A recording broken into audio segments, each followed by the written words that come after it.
محفل ہمارے عامر بھائی جنہوں نے یہ عظیم الشان محفل نعت منعقد کی، اور میں یہ کریڈٹ دیتا ہوں، خراج تحسین پیش کرتا ہوں بزم نور مجسم کے ان مجاہدوں کو، نبی کریم صلی اللہ علیہ وآلہ وسلم شاقان رسول کو، کہ جنہوں نے نبی کریم صلی اللہ علیہ وآلہ وسلم کی محبت کو ہمارے دلوں میں اجاگر کرنے کے اس طرح کے محافل منعقد اور اس طرح کے محافل منعقد کر رہے ہیں، کاوشیں کر رہے ہیں، کوششیں کر رہے ہیں۔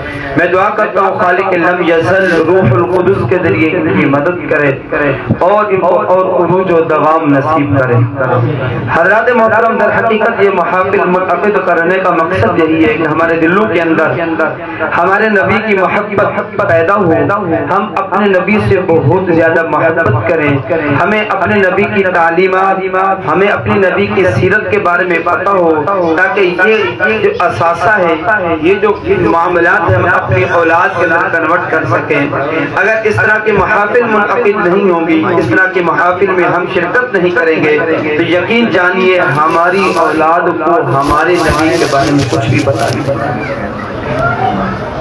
تو یہ کریڈٹ جاتا ہے نور مجسم قزم کو کہ ماشاءاللہ جو یہ محافل منعقد کر رہی ہیں، اور اہل خانہ کو بھی میں مبارکباد پیش کرتا ہوں کہ جنہوں نے اپنے گھر پر اہتمام کیا۔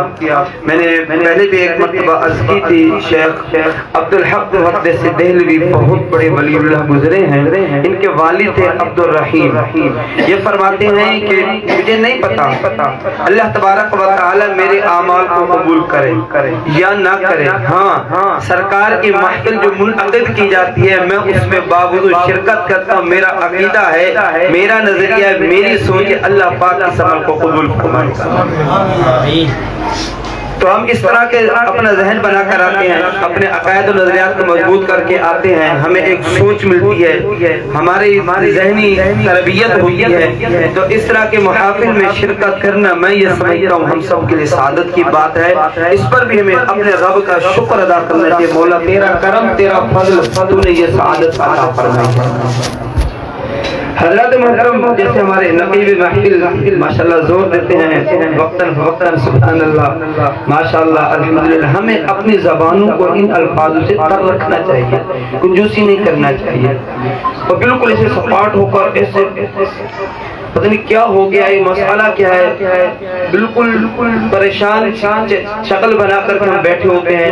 یعنی نبی کریم صلی اللہ علیہ وسلم کی محافل جو منعقد ہوتی ہیں، پریشان لوگ آتے ہیں، خوشحال ہو کر جاتے ہیں۔ تو ہمیں بھی چاہیے جب جب ایسے مواقع ملیں اور اپنے ایک ذہن بنے، اللہ کے ذکر سے، اس کے حبیب کے ذکر سے اپنی زبانوں کو تر رکھیں گے تو انشاءاللہ دنیا میں اور آخرت میں اس کی برکتیں ملیں گی۔ اور اسی طرح سے بعض اوقات ہم لوگ کچھ زیادہ مبالغہ آرائی بھی کر دیتے ہیں، اس سے ہمیں اجتناب کرنا چاہیے، مسائل شرعیہ ہمارے پیش نظر ہونا چاہیے۔ میرے پیارے آقا صلی اللہ علیہ وآلہ وسلم کی شریعت سے پڑھ کر کوئی ماورا نہیں ہے۔ تمام معاملات، تمام اعمال و افعال جو ہوتے ہیں وہ دائرہ شریعت میں رہ کر کے ہوتے ہیں۔ نبی کریم صلی اللہ علیہ وسلم کی ذات ہو یا ہمارے رب کی ذات ہو، ان کے بارے میں جب بھی ہم کوئی کلام کریں، ہمارے الفاظ کا چناؤ اچھے سے اچھا۔ عربی لغت کے اندر ایک لفظ کے کئی معنی ہیں، ایک لفظ اس کے کئی معنی ہیں، گردان، پروناؤن، ضمائر جن کو ہم کہتے ہیں، کئی ضمائر ہوتی ہیں، ان ضمائر کی بنیاد پر ایک لفظ کے کئی معنی متحقق ہو جاتے ہیں۔ تو اگر ہماری سوچ کا زاویہ اور ہمارے الفاظ کا پیمانہ درست نہیں ہوگا، معاذ اللہ کسی کو پتہ بھی نہیں چلے گا ہم کہاں سے کہاں پہنچیں گے۔ جو دین اسلام نے ایک قیودات متعین کی، ہم ان کو روند کر کے باہر چلے جائیں گے۔ اللہ میرے، آپ کے، ہم سب کے ایمان کی، جان کی حفاظت کرے۔ یاد رکھنا، جان سے زیادہ جو قیمتی مسلمان مومن کا اثاثہ ہے وہ اس کا ایمان ہے۔ اور علماء فرماتے ہیں کہ جس شخص کو ایمان کی فکر نہیں ہوتی، ایمان سلامت لے جانے کی فکر نہیں ہوتی، اللہ کی بارگاہ میں دعائیں نہیں کرتا، استغفار نہیں کرتا، علماء فرماتے خطرہ ہے کہ بوقت نزا اس کا ایمان سلب کر لیا جائے۔ مجھے آپ کو ہم سب کو غور کرنا چاہیے، ہمیں اپنے ایمان کی کتنی فکر ہوتی ہے۔ صرف زبانوں سے اقرار کرنا اور زبان سے کہنا، جیسے ہمارا ایک محاورہ مشہور توبہ، یہ لفظ استعمال کر کے میں گناہ سے بچ جاؤں یہ ضروری نہیں ہے، یہ تو محاورہ تھا میں نے استعمال کر لیا ہے۔ توبہ کا مقصد یہ ہے، توبہ کی جو حقیقت وہ یہ ہے، اگر میں نمازیں قضا کرتا ہوں، میں نمازیں چھوڑ دیتا ہوں، میں اللہ کی بارگاہ میں صدق کے دل کے ساتھ توبہ کروں، باری تعالیٰ میں تیری بارگاہ میں توبہ کرتا ہوں، میری اس توبہ کو قبول فرما اور میں آئندہ یہ نمازیں قضا نہیں کروں گا، جو قضا ہو چکے ان کو ادا کروں گا۔ توبہ کی حقیقت یہی ہے کہ سابقہ جو نمازیں قضا ہوئی ان کو ادا کروں، آئندہ نہ کرنے کا عزم مصمم کروں اور صدق دل کے ساتھ اللہ کی بارگاہ میں توبہ کروں۔ اس توبہ کو قبولیت ہوتی ہے، ایسی توبہ اللہ کی بارگاہ میں قبول ہوتی ہے۔ محاورتاً عمومی طور پر جو ہمارے معاشرے کے اندر یہ الفاظ قائم ہوتے ہیں توبہ کرو، یہ درست نہیں ہے۔ اسی سے ملتے جلتے اور بھی سلسلہ ہمارے یہاں رائج ہوتا ہے، بعض وقت اگر ہاتھ پر کوئی نجس چیز لگ جائے، ہاتھ آلودہ ہو جائے، ہاتھ کو نجاست لگ گئی ہے، اب ہمارے معاشرے کے اندر بعض وقت ہم جب دھونے لگتے ہیں کیوں کر رہے ہیں، پانی بھی چل رہا ہے، لا الہ الا اللہ محمد رسول اللہ، لا الہ الا اللہ، یہ عمل درست نہیں ہے، یہ عمل درست نہیں ہے۔ اللہ تعالیٰ نے پانی میں یہ صلاحیت رکھی ہے وہ طاہر ہے، پانی میں یہ صلاحیت رکھی ہے تو وہ طاہر ہے اور مطہر کرنے والا ہے، پانی پاک ہے اور یہ پاک کرنے والا ہے۔ اللہ کریم نے اس پانی کو یہ سعادت عطا کی ہے، ہمارے جسم کے کسی بھی عضو پر اگر نجاست لگی ہوئی ہے ہم اس نجاست کو زائل کر دیں، زوال نجاست تو طہارت کا باعث بن جاتا ہے، زوال نجاست طہارت کا باعث بن جاتا ہے۔ کلمہ نہیں بھی پڑھوں گا نا میرا ہاتھ پاک ہو جائے گا، لیکن ہمارے معاشرے کے اندر یہ چیزیں تھوڑی ہوتی ہیں۔ وجہ کیا ہے کہ علم سے دوری، علماء سے دوری کی بنا پر ہم اس طرح کی جو چیزیں ہوتی ہیں ہمارے معاشرے میں رائج ہو جاتی ہے، ہم انہیں کو لے کر کے چلتے ہیں۔ جیسے سفر میں بعض لوگوں کو وسوسے ہوتے ہیں، یہ چیزیں بھی درست نہیں ہیں۔ تو میں نے آپ حضرات کے سامنے قرآن کریم فرقان حمید کی ایک آیت کریمہ پڑھی، حضرت درود پاک کے حوالے سے بہت زور دے رہے ہیں، آئیے میں آپ کو درود کی ایک فضیلت بھی سناتا۔ جو شخص یہ چاہتا ہے مجھے پیارے آقا صلی اللہ تعالی علیہ وسلم کی زیارت نصیب ہو، میں اس کو یہ وظیفہ بتا رہا ہوں، وہ اس پر عمل کرے گا، پیارے آقا کی زیارت نصیب ہو۔ اور سب سے پہلا جو عمل ہے اپنے آپ کو گناہوں سے بچانا، اپنے آپ کو گناہوں سے بچانا۔ جس شخص نے اپنے آپ کو گناہوں سے بچایا اور اس وظیفے پر عمل کیا جو میں آپ سے عرض کر رہا ہوں کہ جو کتاب دلائل الخیرات تصنیف کی گئی ہے، حضرت سلیمان بن جزولی رحمۃ اللہ تعالی علیہ نے علماء فرماتے ہیں جو دلائل الخیرات کو پابندی کے ساتھ پڑھتا ہے، جس میں میرے اور آپ کے نبی کی ذات پر درود پاک بہترین انداز میں تحریر کیے گئے ہیں، فرمایا جو دلائل الخیرات کی پابندی اختیار کرتا ہے میرے اور آپ کے نبی اس کو اپنی زیارت سے مشرف کرتے ہیں۔ تو دلائل الخیرات تصنیف کیسے کی گئی؟ دلائل الخیرات کو لکھنے کی وجہ کیا بنی؟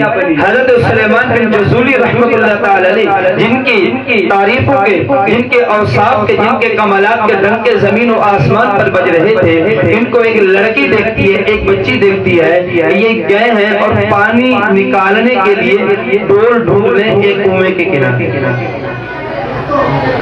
کنویں کے کنارے موجود ہیں اور پانی نکالنے کے لیے ڈول ڈھونڈ رہے ہیں۔ وہ بچی دیکھتی تو مسکراتی ہے، آپ کو جانتی تھی، پہچانتی تھی، اللہ والے اللہ والوں کو جانتے ہیں، اللہ والے اللہ والوں کو جانتے ہیں، ان کے ایک دوسرے سے تعلقات ہوتے ہیں۔ اس بچی نے پہچان لیا تھا یہ کوئی عام بندہ نہیں ہے، تو کہنے لگی آپ کے ڈنکے تو زمین و آسمان پر بج رہے ہیں اور آپ کے حالات یہ ہیں، آپ کی کیفیت یہ ہے کہ آپ کنویں سے پانی نہیں نکال سکتے؟ اس بچی نے بسم اللہ الرحمن الرحیم پڑھ کر اس کنویں کے اندر اپنا لعاب دہن ڈالا، اپنا تھوک ڈالا، آنن آنن اس کنویں کا پانی بلند ہو گیا۔ سلیمان بن جرزولی نے خود پانی بھی بھرا، اپنے قافلے والوں کو پانی بھی پلایا۔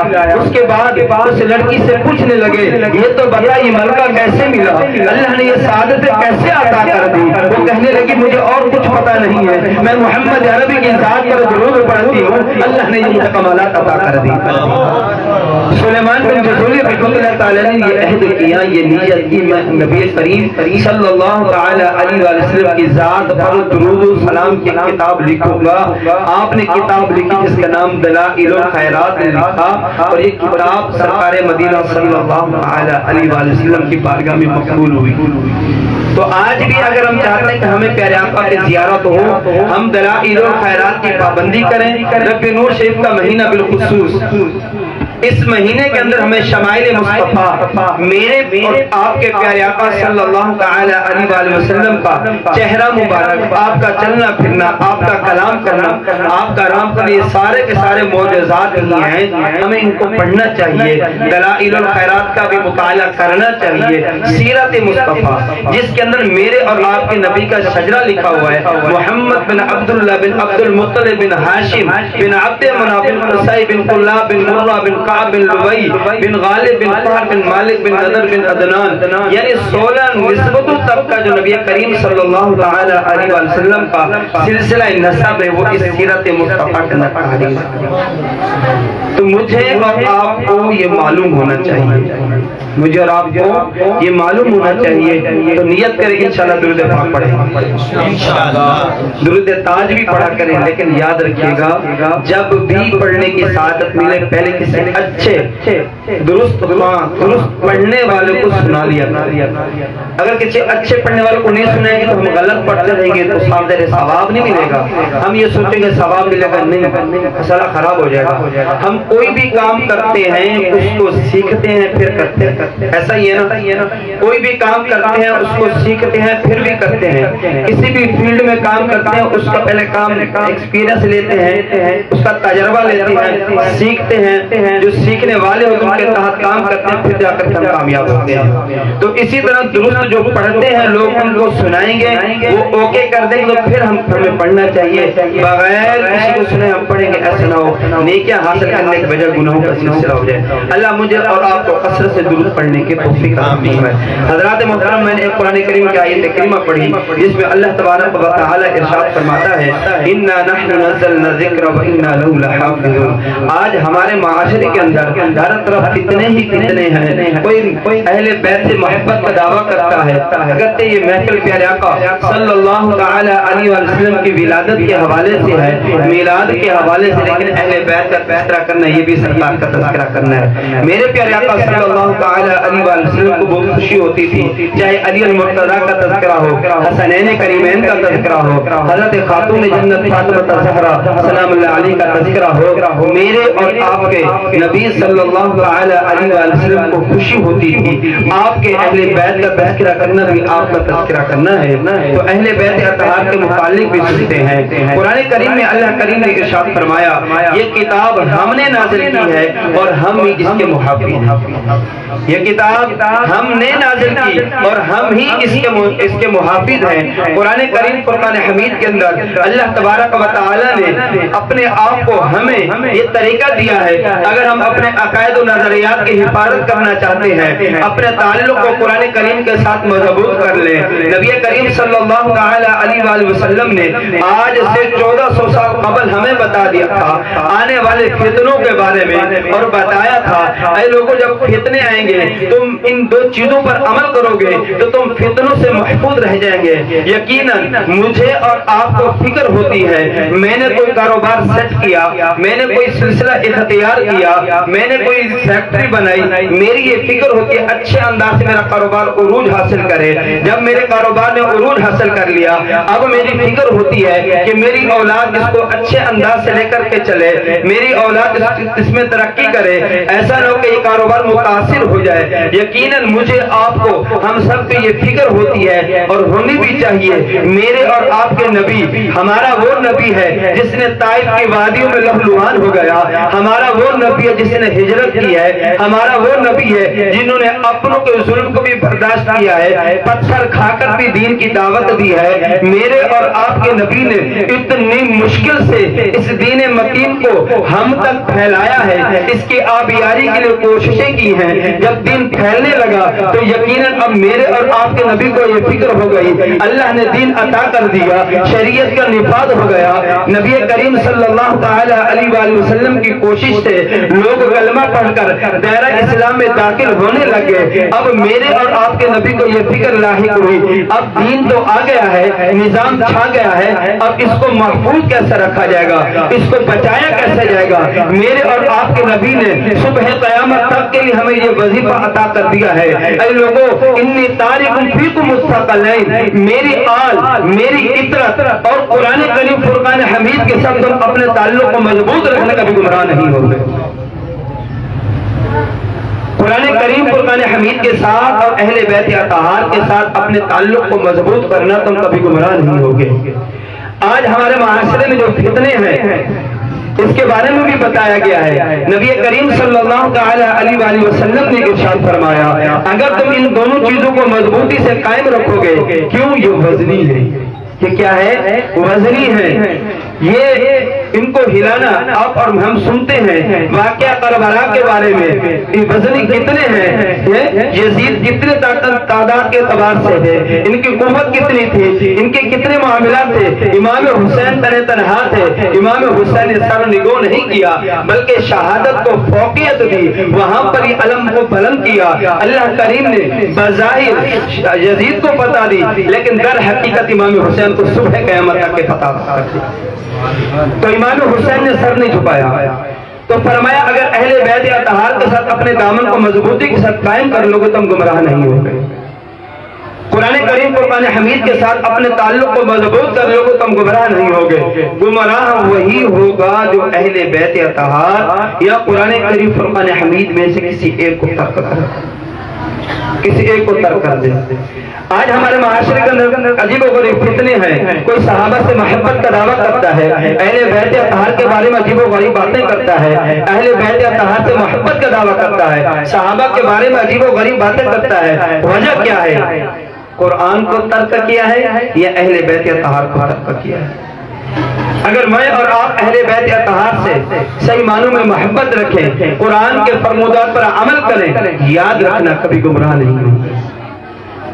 اور قرآن کریم فرقان حمید میں اللہ تبارک و تعالی نے اس قرآن کریم کی حفاظت کا ذمہ خود لیا ہے، اس لیے قرآن کو بھی وزنی قرار دیا گیا ہے، قیمت کے اعتبار سے نہیں، قیامی کے اعتبار سے نہیں۔ میں اور آپ دیکھتے ہیں ڈالر آج کہاں پہنچ گیا لیکن اس کی ویلیو کیا ہے، پھونک مارے ہو رہے ہیں۔ قرآن کریم کو یہ قیامی چیز نہیں بنا کر کے پیش کیا بلکہ فرمائی وزنی ہے۔ کس اعتبار سے وزنی ہے؟ لوگ جتنی کوشش کر لیں قرآن کریم اپنے مطلب کے ترجمے تو کر سکتے ہیں لیکن قرآن کریم کے اندر تبدیلی نہیں کر سکتے ہیں، جو الفاظ ہیں ان کو تبدیل نہیں کر سکتے۔ اللہ تبارک و تعالی نے خود اس کا ذمہ لیا ہے۔ اہل بیت اطہار سے اگر ہم محبت کریں گے، اہل بیت اطہار کے اقوال پر عمل کریں گے، ان کے بتائے ہوئے طریقہ کار کے مطابق عمل کریں گے، دنیا اور آخرت میں برکتیں ملیں گی۔ آئیے میں آپ کو خاتون جنت کی ایک بات بتاتا ہوں۔ خاتون جنت حضرت فاطمہ الزہرا سلام اللہ علیہ، ہم سب کو پتا ہے ہمارے نبی صلی اللہ تعالی علیہ وآلہ وسلم کی لاڈلی صاحبزادی تھی۔ نبی کریم صلی اللہ تعالی علیہ وآلہ وسلم آپ سے بہت محبت کیا کرتے تھے۔ نبی کریم صلی اللہ تعالی علیہ وآلہ وسلم نے بارہا فرمایا کہ فاطمہ میرے جگر کا ٹکڑا۔ حضرت فاطمہ کے لیے کھڑے ہو جایا کرتے تھے آج لوگ یہ کہتے ہوئے نظر آتے ہیں، یہ لبرل لوگ ہیں کہ خواتین کے ان کے حقوق کو، خواتین کے حقوق 1400 سال پہلے ہمارے نبی نے ہمیں بتا دیے تھے. ہمارے نبی نے ہمیں بتایا تھا بچیوں کے وراثت کے بارے میں، ہمارے نبی نے ہمیں بتایا تھا اور کہا تھا جب یہ ماں بن جائے گی اس کے قدموں کے نیچے جنت ہوگی. اولاد والدین کی اطاعت اور فرما برداری کرے گی، اللہ کریم اس کا صلہ یہ دے گا، اللہ تبارک و تعالیٰ ان کے لیے جنت ان کو عطا کر دے گا. اور فرمایا والد کی رضا میں رب کی رضا ہے. جس نے اپنے والد کو راضی کیا، والدین کے ہاتھوں کا بوسہ لیا، اللہ تبارک و تعالیٰ کے حبیب نے جنت کی خوشخبریاں عطا کی. یہ لوگ آج ہمیں ماں باپ کے حقوق کے بارے میں بتاتے ہیں. نہیں، دین اسلام ایک مکمل ضابطہ حیات ہے. دین اسلام کے اندر مکمل رولز بیان کر دیے گئے ہیں. یہ ہم لوگوں کی کمزوریاں ہیں، ہماری سستیاں ہیں. ہم قرآن کریم کا مطالعہ نہیں کرتے، ہم احادیث طیبہ کا مطالعہ نہیں کرتے، جس کی وجہ سے ہمارے مسلمان، ہمارے کلمہ گو، ہم میں اٹھنے بیٹھنے والے، وہ بھی جب ان کی باتیں سنتے ہیں کہتے ہیں بات تو درست کہہ رہے ہیں. یہ خواتین کے حقوق کی بات کہیں تو درست رہے. ہاں ہمارے ہاں ظلم ہوتا ہے. ارے دیوانے، اب تم نے علم دین حاصل نہیں کیا، قرآن کریم کے بارے میں تمہیں پتہ ہی نہیں ہے، اب تمہیں اویئرنس ہی نہیں ہے، تو تم اپنے عقل کا ماتم کرو نہ کہ دین اسلام پر قانون تشریح کرو. تو خاتون جنت نبی کریم صلی اللہ علیہ وآلہ وسلم نے اتنے آپ کو رسپیکٹ دی. یہ ہماری تعلیم کہ ہم اپنی بچیوں کو رسپیکٹ دیں. فرمایا جس کی 2 بچیاں ہوں، اچھی پرورش کی، ان کو رخصت کر دیا. نبی کریم صلی اللہ علیہ وسلم نے فرمایا جنت میں اس طرح میرا ساتھ ہو. صحابہ نے عرض کی 3 ہو، فرمایا 3 ہو، اس کے لیے بھی خوشخبری ہو. تو خاتون جنت جن کی تربیت میرے اور آپ کے نبی نے کی، قربان جائیے. کئی دنوں سے گھر میں فاقہ چل رہا تھا، روزے رکھ رہے تھے. ایک دن مسکین آیا، اس کو دے دیا. افطار تیار کیا، مسکین آیا، سائل نے صدا لگائی، اٹھا کر ان کو دے دیا. اگلے دن یتیم آ گیا، اس نے صدا لگائی، اس کو دے دیا. ایسے کئی دن چلتا تھا. خاتون جنت اور بچوں کی، شہزادوں کی طبیعت بھی خراب ہونے لگ گئی. خاتون جنت نے اپنی ایک چادر نکال کر دی علی المرتضیٰ کو. اے علی، اس کو جاؤ بازار میں بیچ کر آؤ. اے علی، جاؤ اس کو بازار میں بیچ کر آؤ. جو دراہیم و دنانیر آئیں ان سے سودا سلف لے کر آؤ. اتنے دنوں سے شہزادے بھوکے ہیں تاکہ ان کی بھوک ختم کی جا سکے. حضرت علی المرتضیٰ وہ چادر لیتے ہیں اور لے کر کے بازار چلے جاتے ہیں. بازار میں جاتے ہیں، اس کو فروخت کرتے ہیں. وہ چادر بکتی ہے صرف اور صرف 6 دینار. 6 دینار کی وہ چادر بکتی ہے. علی المرتضیٰ 6 دینار لے کر دوسری مارکیٹ میں جا رہے ہوتے ہیں تاکہ راشن لیا جا سکے، سودا سلف لیا جا سکے. راستے میں ایک سائل مل جاتا ہے.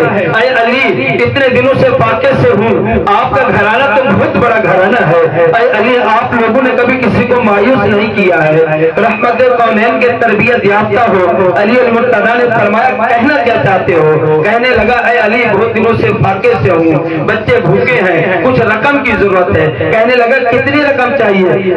سامنے والے نے عرض کی 6 دینار چاہیے.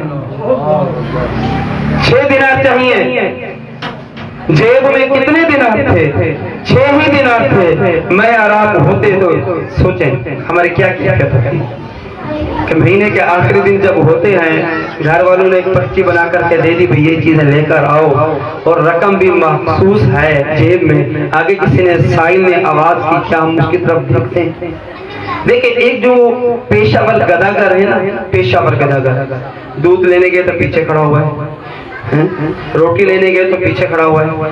ان کو دینا، ان کی حوصلہ افزائی کرنا ہوتی ہے، ان کو دینا، ان کو اپریشیٹ کرنا ہوتا ہے. ہاں تو مانگتے رہو، ہم دیتے رہیں گے.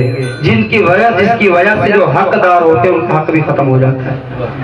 اللہ نے ہر کسی کو شعور عطا کیا ہے. اللہ تبارک و تعالی نے عقل سلیم عطا کیا. تو دیکھا کریں، کسی کو جھاڑا نہیں کریں، جھڑکا نہیں کریں. اللہ خوش کرے، دعا دے کر کے چلتے چلتے.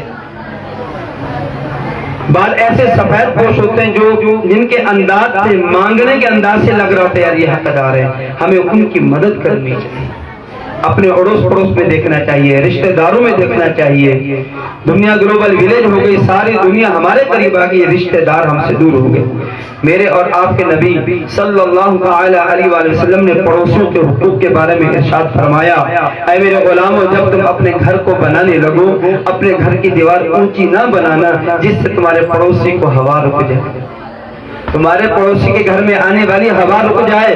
میرے اور آپ کے نبی نے کتنے پڑوسیوں کے حقوق بیان کیے ہیں۔ صحابہ عرض کرنے لگے، قسم بخدا ہم سمجھے اللہ کے حبیب پڑوسیوں کو وراثت میں بھی حقدار ٹھہراتے ہیں۔ یہ ہمارے اسلام میں یہ چیزیں موجود ہیں۔ تو جو پیشہ ور اداکار ہوتے ہیں، حکمت عملی کے ساتھ ایسے انداز سے کہ ان کی دل آزاری بھی نہ ہو، سیٹ پر ہو جانا چاہیے۔ اور میں اور آپ پیسے نکالیں گے، سوچیں گے اپنا بھی کام چلانا ہے، ایک فطری کیفیت بھی ہے، کیونکہ ہمارا اللہ کی ذات پر یقین کامل نہیں ہے، ہمارا یقین اپنے رب کی ذات پر بھی کامل نہیں ہے۔ وہ رب جو پرندے صبح بھوکے جاتے ہیں، شام کو پیٹ بھر کے آتے ہیں، رب کی ذات پر توکل کرنا سیکھنا تمہیں ان سے سیکھیں۔ تو علی المرتضیٰ سے کہنے لگے 6 دینار چاہیے۔ علی المرتضیٰ نے 6 دینار نکال کر اس کو دے دیے۔ 6 تو چل جائے گا کام، ہاں کل چل جائے گا۔ علی المرتضیٰ نے 6 کے 6 دینار ان کو دے دیے۔ آپ چل پڑے، گھر کی جانب جا رہے ہیں۔ کب خاتون جنت کو کیا جواب دوں گا؟ آگے جاتے دیکھتے ایک شخص ملتا ہے، اے علی میرے پاس یہ اونٹنی ہے، میں اس کو بیچنا چاہتا ہوں، اے علی کیا آپ یہ ہم سے لوگے؟ علی المرتضیٰ نے فرمایا میرے پاس پیسے تو نہیں ہیں، ادھار پر دینی تو بتا دو۔ کہنے لگا ہاں ہاں اے علی میں ادھار پر دے دیتا ہوں۔ کتنے دینار کی؟ کہنے لگا 60 دینار کی۔ اے علی میں بیچنا چاہتا ہوں 60 دینار کی، آپ مجھ سے لے لیں، آپ پیسے بعد میں دے دیجیے گا۔ علی المرتضیٰ شیر خدا کرم اللہ تعالی وجہ کریم نے فرمایا نہیں اتنے نہیں ہے میرے پاس میں 40 دینار دے سکتا ہوں۔ اس نے کہا ٹھیک ہے یہ اونٹنی آپ مجھ سے لے لیں اور مجھے 40 دینار دے دیجئے گا، مجھے 40 دینار دے دیجئے گا۔ علی المرتضیٰ نے اونٹنی لی اور چلنے لگے۔ آگے جاتے ہیں، ایک اور شخص کہتا ہے اے علی یہ اونٹنی بیچو گے؟ فرمایا ہاں ضرور بیچوں گا۔ اے علی کتنے کی بیچو گے؟ آپ بتاؤ کتنے کی بیچو گے؟ علی المرتضیٰ نے فرمایا آپ بتائیں۔ سامنے والے نے خود سے کہا اے علی میں یہ اونٹنی 100 دینار کی بیچوں گا۔ اے علی یہ اونٹنی میں 100 دینار کی بیچوں گا۔ علی المرتضیٰ نے اونٹنی اس کو دے دی، 100 دینار لیے۔ آگے جاتے ہیں تو جس سے خریدی تھی 40 دینار اس کو دے دیے، 60 دینار علی المرتضیٰ کے پاس بچ گئے۔ رب کی ذات پر کیسا یقین کامل تھا۔ اللہ نے فرمایا ہے نا من جاء بالحسنۃ فلہ 10 امثالها۔ لوگوں جو اللہ کی راہ میں ایک نیکی کرتا ہے اللہ ایک کے بدلے 10 عطا کرتا ہے۔ 6 دینار خرچ کیے اللہ نے 60 عطا کر دیے۔ اب علی المرتضیٰ جاتے ہیں، سودا لیتے ہیں، سودا لے کر کے گھر پہنچتے ہیں۔